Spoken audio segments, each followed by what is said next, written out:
Farm4Profit podcast. Take a listen, have a blast. Farm4Profit podcast. Learn about farming while having a laugh. Farm4Profit podcast. Today on the Farm4Fun show at the National Farm Machinery Show with Sukup Manufacturing, we head to a past guest that has blown up since then. I thought he was big then. He's blown up even more. He's an oil baron, a farmer, social media content creator, podcaster. He's got over 341,000 followers on TikTok from Mount Carmel, Illinois. Please welcome Mr. Ryan Peter, a.k.a. Bushels and Barrels. All right. That was nice. Woo. You couldn't have done that any better. I guarantee you my wife would never introduce me like that. Hello, Jessica. Hello, Jessica. Is she not here? No, she took the 2-year-old to Cracker Barrel to eat lunch. Or 4-year-old to Cracker Barrel. But she is in Yeah, she's in Louisville. Okay. Yeah. You say Louisville, Or Louisville. Okay. Louisville. I thought you were close enough that maybe it would be Louisville for you. I don't know. So I gave a little brief description for the listeners that we've picked up since the last time we've had you. Yeah. Who's Ryan Peter? I'm a farmer from Mount Carmel, Illinois. Corn, soybeans, and wheat's what I grow. Also produce oil, like actually have the pump jacks that bring it out of the ground. Got a 17-year-old and a 4-year-old and a beautiful, healthy wife and a podcast, and we have a great time down there. What's the name of the podcast? The Bushels and Barrels program. You can find it on iTunes, Spotify. Any place you could find this podcast, you could probably find the Bushels and Barrels program. So what are you talking? Sorry, go ahead. I was going to say, I think I introduced him last time as the Rush Limbaugh of Ag Podcast. I am. And he was just ready to launch. Yes, I am a ditto head.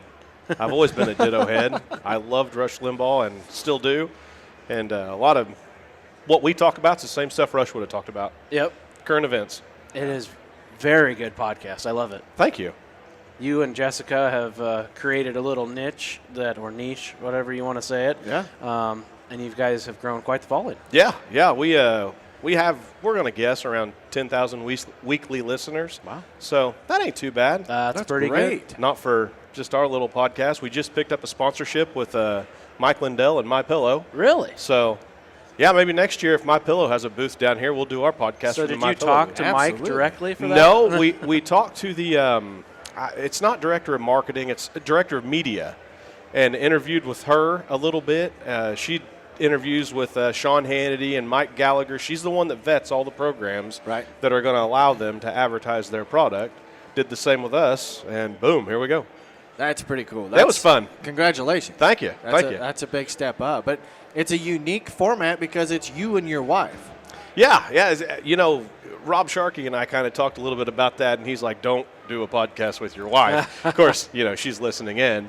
But it's a lot of fun, and you know what? It's something that her and I can do together that honestly doesn't cost any money. You know, it's not like you got to go out and drop $80 on a meal and things like that. So it's just fun. It's fun and thought-provoking. I like how Rob said that, but he kind of does his podcast with his wife. Oh, totally. She was on there the whole time I was on there. Yeah. And they're both great people, hilarious people They're as well. great people. Yeah. Great people. Love those guys. We've actually talked to our wives about joining us on like a special Valentine's Day show or something along those lines, and it's never come to fruition. I don't think we're going to get that to happen anytime soon. They've threatened coming on without us. Oh. And just doing the three wives together. Well, Tony and Nick's wife, I think, have one now. Yep. Yeah. Awesome. I have not listened. I need to listen to that yet. Yeah, exactly. I haven't either. It's just so many of them out there. Right. Yeah. Right. Which makes the 10,000, if you want to use that as a number, even more respectable because they've got all kinds of choices that they can make, and they're choosing to listen to you. That and that's something that I totally agree with, and I will never take for granted is why me and why Jessica. I mean, I don't think we're weirdos, and I don't think we offer – I think we're just normal. Yeah. I mean, there must be a thirst for something normal out there, right?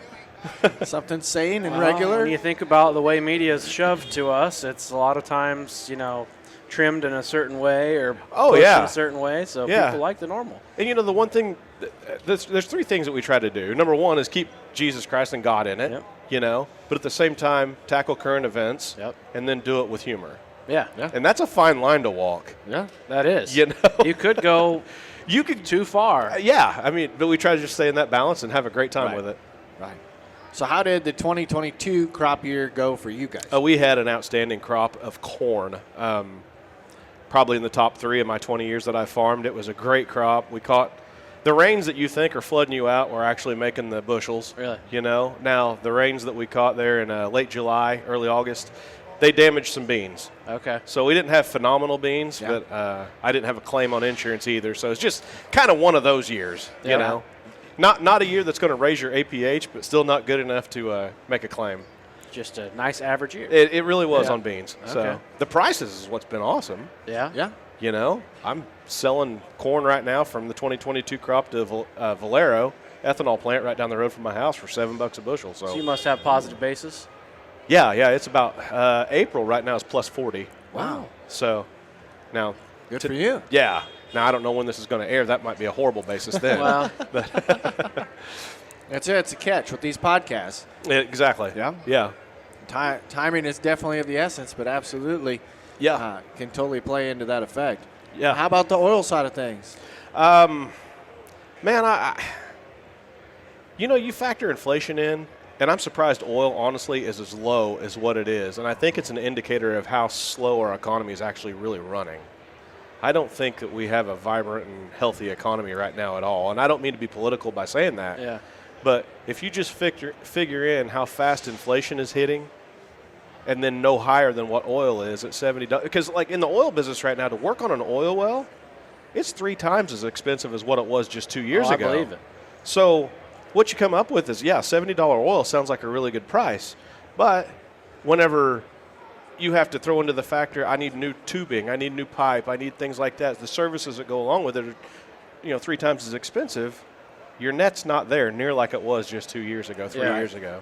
So it's a weird time, and I don't know what to think about oil. I can't believe it's only $70 given that we're not allowed to drill on public lands now, the war that's going on fracking and things like that. It just surprises me. It really does. Yeah, it's quite interesting to have it at an extent to where I read articles all the time for Ag News Daily podcast that I also co-host, and just try to source what news is factual or what news you can report on, and it's fascinating to look at how the economy is rated on surveys, because you can take survey data however you want to, but if you combine all of them together, you get a pretty good idea of the sentiment. And the one that just came out was a consumer rating where 50 is mid, it's neutral, middle of the road, and we're sitting at a 51.5.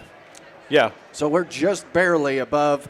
We don't know if this is bad or good yet. Right. Yeah. Exactly. When you don't have that confidence, it's not good. No, and of course the capitalist in me says whenever nobody has confidence, that's whenever you need to be getting after it. Right. Yep. Because everybody's scared, and that's the time to get in the market. Yeah. Hey, Kyle, try this one. Bush. Bud. He's gonna have to throw a sleeve. Throw a sleeve over it. But hey, a free beer and a cold beer. Steinbauer, thank you. Yeah. Give a little shout out for them dropping beer bottles. Tanner and I got a first-time experience on the way down, coming down to Louisville. We had to drop down to St. Louis, which made us bring a different route than last year. Sure. And we went right by Mount Carmel. Yes, you did. It was dark, and we kept seeing these little flames on the side of the road, and we had no idea what it was. I kept thinking a semi had hot brakes. And I kept smelling it because it was in and out. One of them was perfectly timed with us passing a truck. Yeah. And we drove past the truck, and you hit the air vents, and went, ooh, that guy's gonna. Well, you said he got a bearing out. He's not gonna like when he pulls over next. Right. Yeah. Right. Nothing to do with the truck. Yeah. Well, the interesting thing about that is whenever you see the flares burning, that's not when you're going to smell it. It's if one of those flares burn out. Oh. Because I did see a couple that didn't have any. Yep. Those are the ones you're actually smelling. So what's happening there? For whatever reason, the flare went out. I don't know if it had been a fluctuation in gas and the flare just didn't have any, nothing to burn. What's the flare doing? Burning off the excess gas coming out of the oil well. Okay, because you just don't want to release that into the... You can, but yeah, I mean, there could be some bad things happen there if you catch the right and wrong conditions and catch a really foggy morning or something, and all the gas just wants to lay there in the fog, light a match, and... So that's like a byproduct of oil, right? Yes. So we talked about salt water last time you were on. And then another byproduct is like methane? Oftentimes. Or what is it's methane. Okay. Yeah. Yep. And see, the thing, right now, the EPA, I'm very honest, I don't like them. Yeah. They want to impose regulations that make us capture this methane as it's coming off of our oil tanks. And it's going to be so expensive to get that put on oil tanks. If they do that, you're going to see a whole lot more oil production in the United States. Smaller wells that don't produce a whole lot of barrels per day going to go away. Just shut off. Because guys like me is not going to spend the money. Yep. I mean, why do I want to spend $30,000 on an apparatus to capture methane gas whenever the well itself only, let's say it nets me $10,000 a year? Yeah. I mean, you'd be working at a 3-year payout just for that particular piece of equipment. Yeah. Let alone breakdowns and everything else that goes along with it. So That's interesting. So they basically view it as a big cow fart. it's exactly what they view it as. Yeah. Yeah, exactly. And they don't want to put a muffler on it and like somehow create it into a better gas. They want to capture it and reuse it. No. I don't even know what they want to do after they capture Or are it. they going to try and store it like the CO2 we're sending your way? Because See? isn't that pretty close to you guys? Well, yeah, there's some CO2 injection wells. It's going up to Decatur. In Decatur at ADM, yeah. Which it's a joke. It's all a joke. It's all a political joke, in my opinion. Well, we had an article released the other day that came from the Iowa Renewable Fuels Standard or Association, whichever it is, that we're battling right now trying to get the pipelines through the state. Three companies, 3 pipelines, trying to get them approved. This research stated without the approval of these pipelines, 75% of our ethanol plants will shut down in 3 years. And you know what's funny about that is I thought ethanol was supposed to be the clean stuff. Well, like, where's this coming from? How come it's like they suddenly decided, well, now ethanol's bad, so we got to do this. Right. Somebody somewhere is making one heck of a lot of money off of this. Moving the goalpost. Yeah. Yeah. Continually moving the goalpost. That's Yep. exactly right. They really are. And it's fascinating that there's the net neutral is what they're trying to get, a carbon neutral fuel to make it the most the most clean, green energy Yeah. that we can do. But yet it's still subsidized. And I know we're going to get hate from some listeners on this. Oh, but, I know, yeah. But I would think that if an industry needs additional support, then we need to look at how that industry is being operated. Yeah. Now it's created a ton of demand for the farmers, but if you go back into history and you visit the 80s and the crisis that we had there, ethanol was a product of the 80s. Yeah. It was a way to incentivize demand. Yeah, exactly. Yeah. Yep. Yeah. I don't know where we need to go, but I guarantee you this carbon sequestration stuff is not the direction we need to go. Not at all. Never. Yeah, someone behind a desk probably made that up. I mean, does anybody realize that, like, we as farmers, when we go plant our corn and our soybeans and, like, in my area, our wheat, the carbon dioxide is a good thing. Very good thing. You know? I think you can actually correlate the trend line of carbon in the atmosphere to the trend line of corn yield going up. Yield. Exactly. Exactly. You've even had the idea of, carbon doesn't look like hog manure, but injecting carbon into the soil, like a fertilizer application. Yeah. Yeah. Yeah, because it is about, carbon, air, and water, right? Sure. For feeding it. So, I don't know. And the carbon, isn't the carbon credit just a kernel of corn? Something right? like that. Like we got the nutrients out of the ground, we caught the sunlight, You and that's sequestered it. it's the product of what you produce. Yeah. Shouldn't that just be the carbon credit? Should be. Yeah. I agree totally. And whoever holds those gets the credit. Yeah. If you want to sell it, sell the kernel. Yeah. Yeah. Exactly. I like I said, all the stuff the EPA is doing to try to save the world, all it's doing is costing all of us a whole lot more money, and it's not doing a dang thing to fix anything. Yep.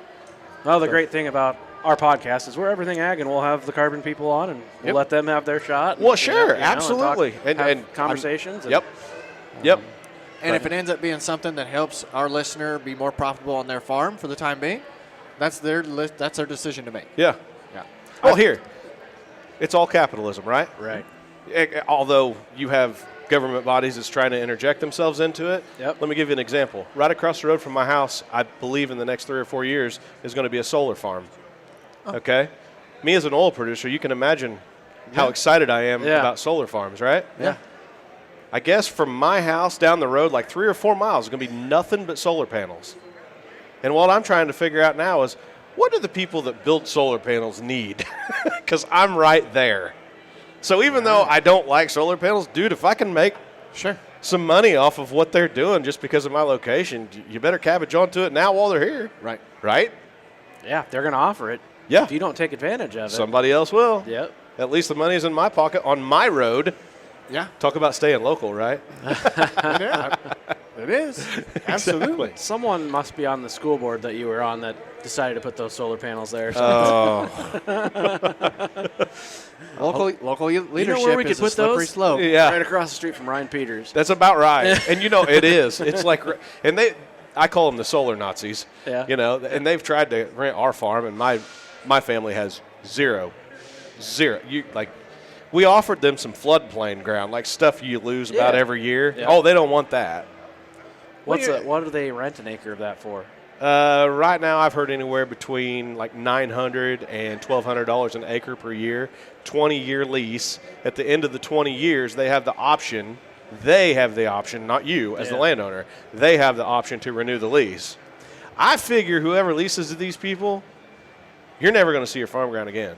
I would assume. So if let's say that you have a newborn, and you think here in 20 years maybe my newborn baby boy is going to want to farm, you'd probably just put the nail in the coffin on those acres right there by signing that lease. And it's probably going to end up being cost prohibitive to remove it in the future.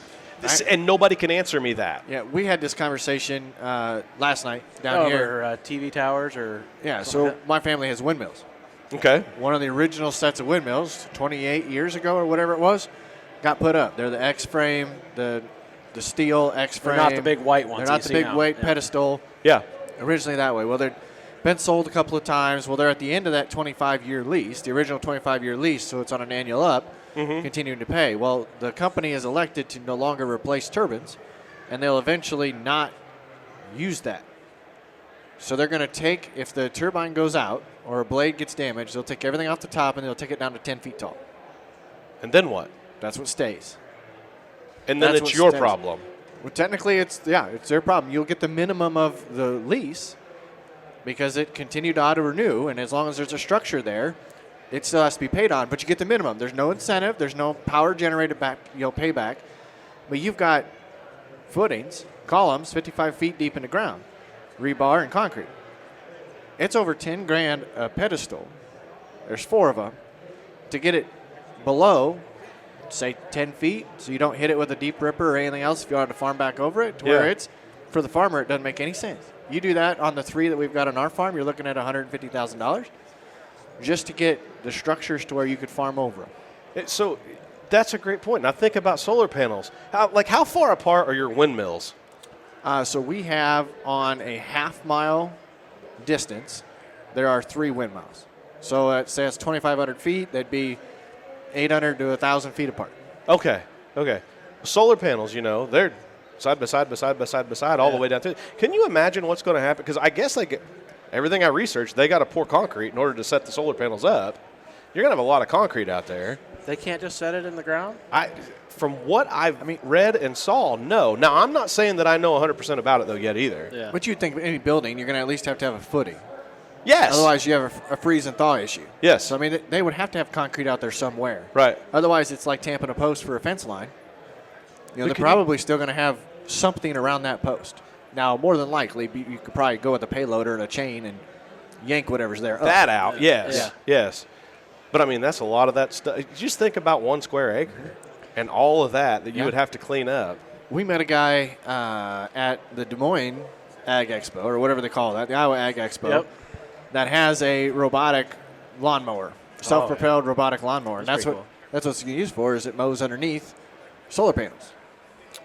See, now that is brilliant. Yeah. That right there, that is capitalism, entrepreneurial shit. That is awesome. Yep. I like that. Yeah, it's kind of neat. And he goes, well, it's also fun to play with doing other things, but that was the original reason for designing it. Yeah. And they can put other things on it, too, little planters or rippers or whatever. Rototiller. Yeah. That's pretty awesome. And it was only like $27,000. Yeah. Which I was like, it's a lot of money, but I was thinking that's going to be out of my price range, or more than a new car. Right. And it wasn't. Right. So, yeah. You used to be able to get a new car for that, but not anymore. Exactly. I don't know why they don't space the solar panels out a little bit, get some more sunlight, and put like a good forage under there, and then have livestock. Yeah. in and out of Yeah. there. You know? Yeah. But it could still be agriculture positive. Right. I don't know. Probably because of the methane the livestock puts out. Yeah, just blow up the solar panels. Yeah, they won't let that happen because now you're offsetting the good you're doing by the solar panels, right? Yep. Well, I think it's time to take a Bush Light break here, have a drink, and ask Ryan some questions that don't even pertain to agriculture. Well, Yeah. it might. Okay. We'll see if we can get a little more deeper insight into how he thinks. Would you rather be the main superhero or a sidekick in a comic? Oh. Honestly, probably the sidekick. I'm the same way. I'm pretty sure I'd rather be the sidekick. I think so too. There's too much pressure. You're already the That's superhero. You're the podcast superhero, Oh, and no, I'm the no, sidekick. no. See, okay, here's the way I think of that. I want to be the guy behind the scenes helping think about how to win the battle, Yeah. Yeah. but then send the professional athlete out to win the battle. Yeah. This is you. You're the superhero. Oh, I'm the jeez. sidekick. I think about how we're I going to don't know knock this about that. out. We put Corey right here, dead center. You are the coach. You're the coach. Send him out, knock everybody down. How about this one? Did the color orange or the fruit orange come first? Oh boy. The color orange had to have. Okay, I thought maybe being a little bit more biblical that you might think, well, the fruit was probably there, and someone's like, what's that color? Oh, it looks like that that is a orange. good point. Who thinks these questions up? Tanner, I swear it's Tanner. Okay, here's one of my favorites because I've got an opinion.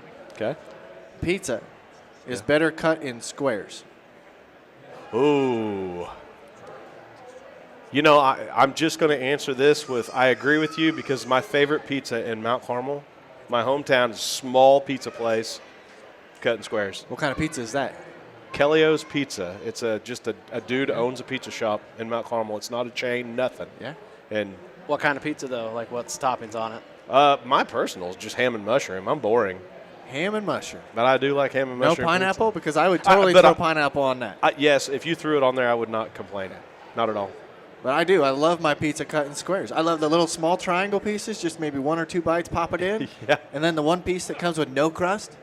Yeah. Are you triangles or squares? I don't like. I like the squares on the outside, and then I don't like them on the inside. Oh, you don't because like I the want piece some of- crust. You want the crust. Okay. See, I can live without the crust. Right. I don't know. Yeah. I don't know if you go to a Great Plains in Ames, and the crust is the best part. They got like honey and stuff on it. Oh, it's dang Okay. good. Yeah. Got you. Should there be more arranged marriages? No. No. No. Hey, there's a lot of successful arranged marriages out there. When? Who? Where? Cool. I really don't know. I just was trying to No. push it a little bit further. I thought 'cause we if were he- done with that. If he says no, No, I honestly, I probably think people need to take a little more time before they decide to get married. Yeah. Yeah. should there be a test? Like, should you have to? That's between the man and the woman that wants to be together. Yeah. Oh, that's fair. You want one more? We're gonna get back at it. Give him another one. Okay. Do you believe that no one should ever tell a lie?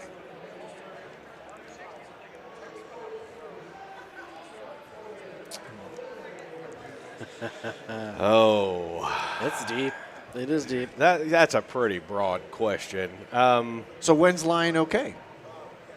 Now that's a good point too. So no one should ever lie, but you don't always have to voluntarily give the truth. Can I put? Okay. Is that good enough? I like that. Yeah. I don't know if you listened to Tony's episode with us recently or not. We had one on there that if you could stop crime, one crime, but you had to commit that crime to stop it. What would it One last time, what would it be? Oh. And immediately your mind goes to some terrible, terrible things. but Yeah. then you have some to do things that I wouldn't do. Yeah. Right. Yeah. But if you stopped it forever, nobody else had to go through that. It's like a sacrifice. It is. Yeah. We don't need your answer, but it, Yeah, I it just can't makes you answer sit that. there and go, huh. You got to ask Jess that on your next episode. I will do that. That'd be a good question. After thinking about it in a couple episodes, I said, I'd just do drugs. See, that's fine. It'd at least be fun one time, and then no one else could do it. Right. Right. That's pretty good. So what are you and the family up to? What's next? Right now, we're just moving grain off the farm, just like everybody else is this time of year. I've bought a Terragator. Ooh. and I'm going to spread my own lime and fertilizer now. So I'm set up to do that. I just bought a dump trailer for my semi, so I'm planning on hauling loads of grain to St. Louis from my place, which is 150 miles one way. I was going to say, that was a long way. And then picking up lime at Cahokia and bringing it back to our area, because the ag lime they get at Cahokia is a lot better quality than what we can get in Southern Illinois. And even the stuff I can get in Southern Illinois is still 70 miles away. So if you're going to travel, you just as well go get the good stuff. Right. And so we're going to do that. And a lot of the reason I'm doing that is because my son, who is 17, has zero desire to go to college, which I'm perfectly fine with. Yeah. But I told him, I said, if you want to come back to the farm, you have to get a Class A CDL. Because if everything else hit the fan, you can always find a job. 100%. So he'll be the grain trucker extraordinaire, lime trucker extraordinaire, then spreader extraordinaire. Yep. Yeah. So I made a job for him. Yep. Is what I've done. Now I'm not giving it to him. Did you buy that Terragator off of an online auction? No, I bought it off. Okay, good. No, bought it off Altdorfers. We might have just sold one that you probably shouldn't have bought. No, unless they bought that thing off an online auction. Now it got peddled to me. Lemon.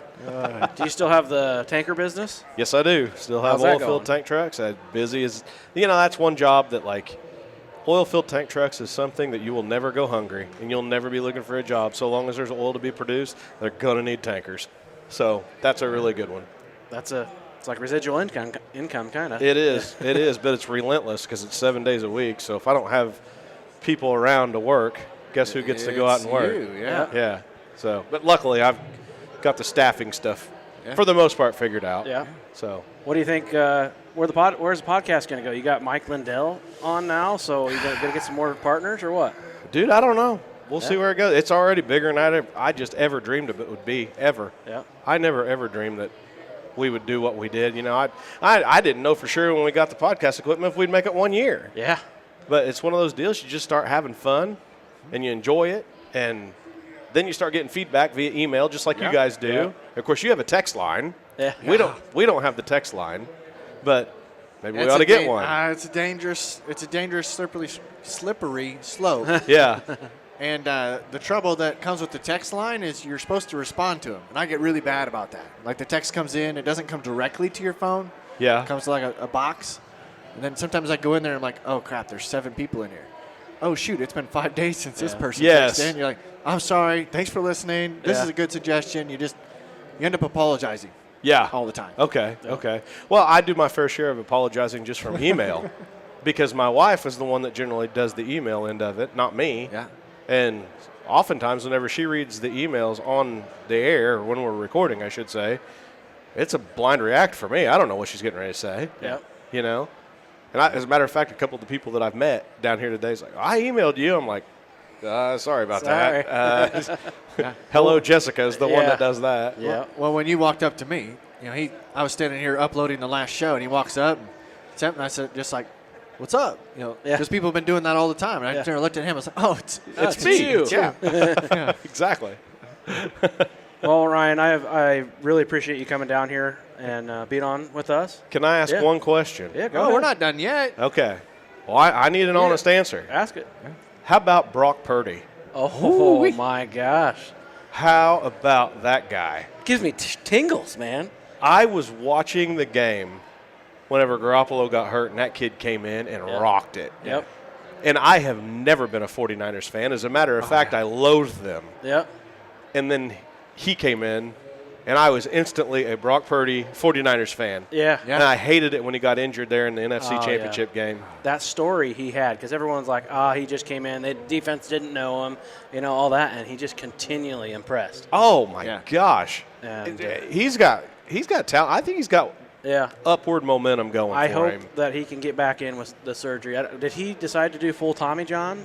I don't remember what it is, but it's scheduled for tomorrow. Yeah, it said he'd be back or today. by camp. Today's surgery day. Okay. Yeah. But yeah, Apparently this is a football podcast now. But I love. But well, as a fan. So even watching what he's done since Iowa State, how much stronger his arm's gotten, how much more confident he is in his reads. That was the fun part to watch. And then, my heart broke. He's a student of the process. Yeah. Yes. Right? He's coachable. Yeah, that's exactly Right. what his coach said too. Yeah. What was the shirt you got me? Yeah, it said Niners Light.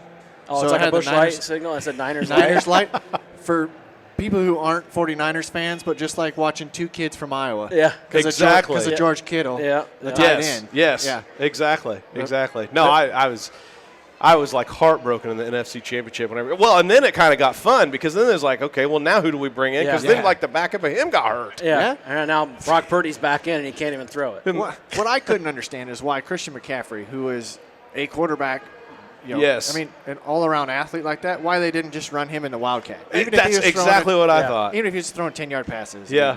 Yeah. But whenever they brought Purdy back in that game in the second half and he just kept handing it off, I was like, he's hurt. Yeah. He's like, there's something bad wrong. He's hurt. Yeah. But So- how cool is that he actually would – a lot of people wouldn't even have gone back in. No. Right? I think they were down to nothing. They had to do. They could have put in anyone just to Yeah. sit there, but Yeah. they didn't. So. Exactly. That's the interesting part, that you just wonder about how this whole thing worked out, got Right. to that spot, and now they're going to make a decision in the offseason. And you continue to watch See? the headlines. How do you do that? Yep. Yeah. I mean, Yeah. it's I don't know if he, as a State fan, I loved what he did. I don't think he earned the starting position. right. But I think he is going to be one of those guys in training camp that is going to make that starter either do it or move on. He's Yeah. definitely upped his worth. I mean, he'd be Oh, worth totally. Yeah. If I'm a Bears fan, right? Yeah. Well, if we didn't have our quarterback, I'd take Purdy. That'd be Yeah. good, too, because then You you'd know? have two Cyclones there, too, as your running back. Montgomery's Yep. your running back there. So Yeah. Now, that's the problem we have with Cyclones, because Montgomery had his knee hurt. Mm-hmm. Brees Hall had his knee hurt. Purdy's got his elbow hurt. We got good Cyclones in the NFL, and They all get hurt.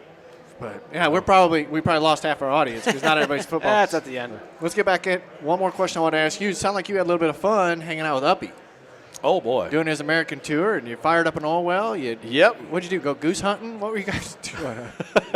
No, he just wanted to see what it was like in oil production. I mean, he doesn't live in an area in Australia where they have anything like that. So I took him out, showed him what I do, and I asked him if he wanted to actually crank the 208 to get it started. Because, I mean, that's not the easiest job in Didn't the look world. like it, no. And he said he didn't want anything to do with it. So, we had a great time. Him and I and Cody and Nicole and Jessica went out to eat one night, and we just had a blast. He's just such a good dude. Has he been on here? Yeah.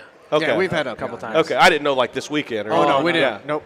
Yeah, no. He's been busy. He's been working. Yeah, he has. Cody sure looked like he had a good time. Yeah, I tried to talk Cody into coming out here. He just I saw him walk by. You did? Yeah, he's here, but I heard maybe he had to hug the porcelain a little bit maybe that night. Well, I'm not bringing any of that up. You know that question you asked about lying? Oh, that's right. Just don't say don't it. Is say denial a lie? Yeah. Just don't say it. Exactly. I don't Well, recall. he put it on Snapchat, so I mean. Okay, well, there you go. I'll let him tell his story, not me. That's Yeah. good. That's good. Well, you've been on the podcast before. You know always ask a payoff question at the end. Oh, boy, here we go. Since the last time we changed it, so it's going to be a new one for you. So what does success look like to you? Or, Happiness. Or mean to you? That was fast. Boom. Happiness. Happiness. Happiness. No matter how you can get it? Well, moral happiness. So you can't just let one word answers go. We got to challenge you a little Do bit. what you find something you love, do it, and do it good. Yeah. Do it better than everybody else. I You think do you that. got a lot of avenues for happiness then. Oh, Do a lot of totally. stuff, Yeah. And my happiness, I mean, it comes with the seasons. I get tired of combining in the fall, and I get to go play in the oil field, and I like that. And then about the time I'm this time of year done with mud in the oil field, we're going to be planting. So Yeah. Yeah. And now you got the podcast. Usually my not happy time was like now. And Yeah. then this fills everything. Oh, yeah. It's great. Yep. You know. yeah, and Always I something enjoy to the do. podcast, and we don't get paid for it. I mean, now we We're have a about ready sponsor, to. so we're about ready to. Yeah. But I never did it for that. Yeah. I did it for the fun. Yeah. Just It has to have an aspect of that, or else it's never going to last. Right. If you don't have fun doing it, exactly. you Exactly. know, it's way too. I don't like to say it's hard, but it's way too much to do it for free, or Oh, yeah. to keep it going. Yeah. If Well, you to don't do a have, good if job. you don't have fun.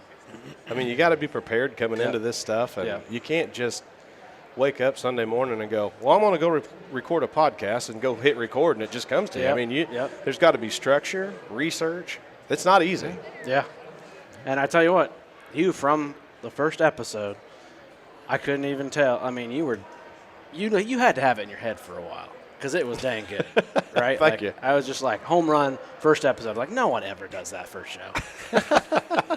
Right? So, kudos to that. Took us a long time. Yeah. Ryan, it's been a pleasure. Thank you. People want to follow you, someone that hasn't been exposed to you guys yet. How do they follow you on social media, and what's the name of the podcast again? Bushels and Barrels on TikTok and Twitter is where you can find me.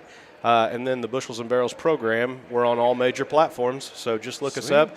There's been some imposters that try to steal my stuff, so if you don't see the picture of the pump jack, it's not me. So now you need to trademark that. You would think if they're going to be an imposter, they'd take the picture of the pump jack. You would think so, but what they do is they go to my wife's Instagram page and steal pictures of me and her together. That's weird. And then say it's me. It's a bunch of trolls. It is. That's not any fun. It's not. It's not. And then they try to sell people crypto and things like that. And I get people messaging me and calling me like, dude, are you in the crypto business? No, that ain't me, buddy. I would never ask you for money. Yeah, that's cool. Well, thank you. Thanks for popping over here. I'm glad that you guys made it down to the show. I'm looking forward to hanging out this evening. All right. Yeah, definitely. Thank you for having me. I love you guys' program. You guys, you and I spend a lot of time together that you don't know about. Let's put it that way. Awesome. We appreciate that. Well, thank you so much. Crack a Bush Light. We will do that.